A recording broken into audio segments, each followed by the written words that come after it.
Hi, I'm Cathy Thomas. Icing cookies can be tricky business, especially that mirror-like flow icing. Here to take the guesswork out is Michelle Bracken, Executive Pastry Chef at Zove's Bistro and Restaurants. Well, Chef, welcome. I'm looking forward to my flow icing education. So consistency is really important, isn't it? Consistency is very important when you're doing decorated cookies of this nature. It's all about the consistency and giving it time to dry and then the detail work. And the ingredients themselves aren't difficult. Oh, very simple. You have egg whites, powdered sugar, and lemon juice. All right. That's it. Simple. Show me how. All right. First, we're going to take the 4 cups of powdered sugar. And I do this off the machine because if you know powdered sugar, it gets really messy. It'll be everywhere. 4 ounces of egg whites. Right, and let's talk a little bit about egg whites. You can use just egg whites out of the refrigerator, or you can use the pasteurized. Pasteurized, correct. And I think this is a really good tip that you're starting with the whisk attachment and you're mixing it by hand. Why do you do that? I do that because I want to make sure that I'm actually getting the powdered sugar off the center where it sometimes tends to accumulate at the bottom of the bowl. And also, I don't want to make a big mess in my kitchen. Beautiful. That's about what it looks like. All and then right. we're going to put it on the machine and let the machine do its work. And we're going to let it mix for between 3 and 5 minutes. And halfway through, I'm going to take it off and I'm going to mix it again because I want to make sure that the sides get scraped down and, Right. And is everything it gets medium incorporated. speed or high speed? I like to use medium speed. If I was doing some sort of decorated work like for gingerbread houses, I would use high speed. Oh. Because I really want a stiff icing and I want to get those egg whites nice and stiff. So it definitely leaves a trail from the whisk. So the more you mix it, the more firm it's going to get. Okay, so you want it this consistency to do that outline, To do the outline. but you're going to need to thin it down to do the flow. Right. So I got my pastry bag that I made. I'm going to cut just a small tip and then I'm just going to start piping for the outline. Look at you go. I'm going to take some of the royal icing out. To this, we're going to add just a little bit of egg whites at a time. You want to get the right consistency. And it's going to be like thick cream when you get it the right consistency? Yeah, it'll be about a thick cream consistency. And I'm trying not to stir it too vigorously because I don't want to create air bubbles in there. You know, I've had those bubbles. Oh, they're so frustrating. I was They're stirring so too frustrating. much. Yeah, you're stirring too vigorously. So this is about what we're looking for. Okay. One good way to test it is just to let it sit. And I'm watching to see, do the lines dissipate and it all becomes one and smooth, and it does. I'm gonna go ahead and fill a disposable pastry bag. If you're used to using the little metal tips, that's fine. For me, I just cut the end off and I go, and then I throw the bag away and I don't have to wash the tip. Yeah. Think of all the time you say. I know, right? So I usually start around the edge, and you're basically just filling it in. And that little ridge is keeping it from going over the side. Yeah, that's the whole point of it, and it gives it a nice finished look. And I saw you take the tip of the pastry bag and kind of make a couple of little holes. Where I saw some bubbles coming up. Oh, so we do this much a day ahead Yes. and leave them at room temperature to dry? Yes, leave them at room temperature, and once they're dry, then you can go ahead and do all the detail work on there.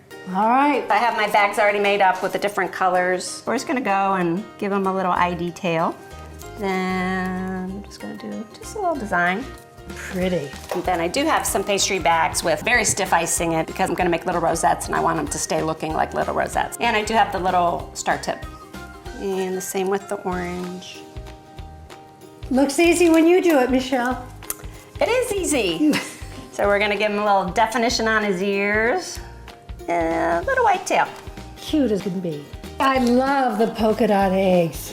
Well, actually, these you're gonna love even better because they're so simple, you don't have to wait for them to dry. We're just gonna outline it just like we did the bunnies. I have my bags ready with the flow consistency.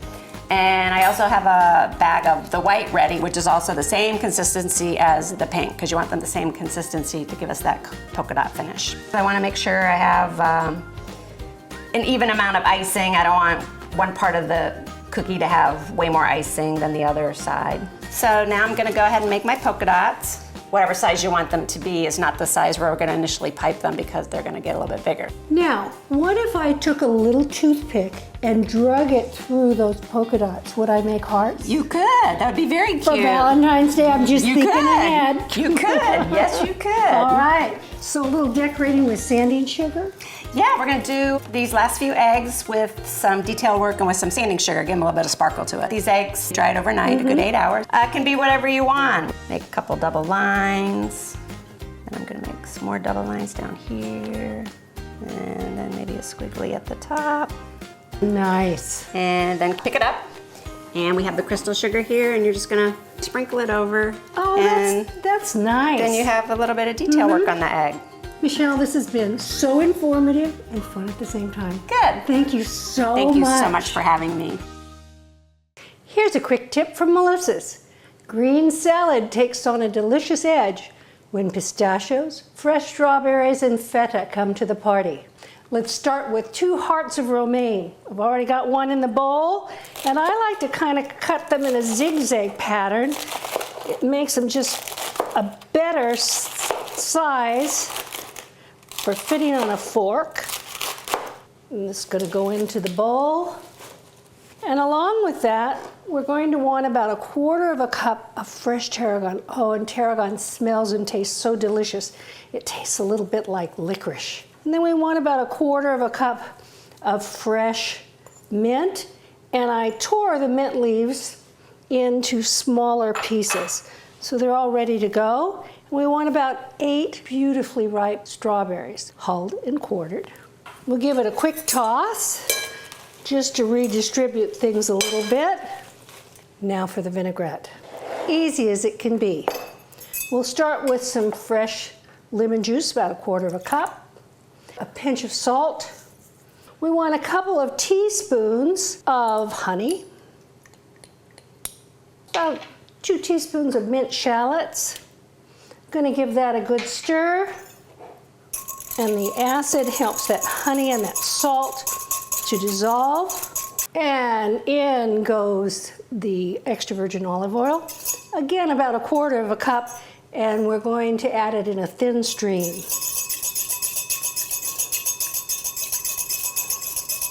Now onto the salad. And you want just enough dressing to lightly coat those leaves. And I think that's going to be just about perfect. In actual fact, I like to use organic strawberries. I kind of think they taste more deeply berry-like. So now we want some roasted, salted pistachios. And I'm rather generous with those pistachios. I like them. And then on goes some feta. And with the berries, I prefer a French feta because it has a milder, kind of creamier consistency. Isn't it lovely? The produce aisles are filled with so many delicious choices. Try something new. Have an adventure.